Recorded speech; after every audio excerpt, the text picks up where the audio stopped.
Greetings everyone, one of the VFX graph problems is not having the order in layers in 2D or even 3D. Maybe it fixes on the newer Unity version.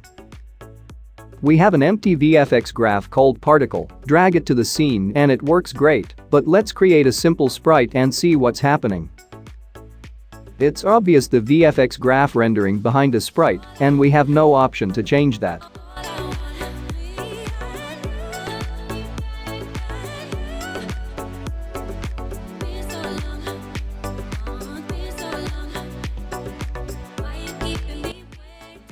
Well, we can fix it just by putting this script on VFX objects.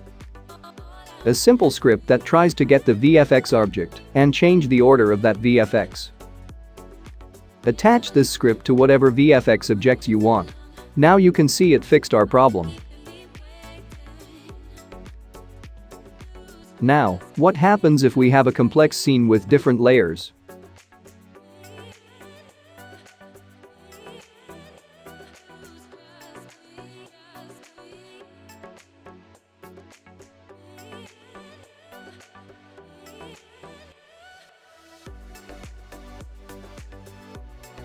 There is a simple solution for this too. Go to your sort order script and add the string called layer, which is the name of the layer we want to choose, and then set it to the VFX.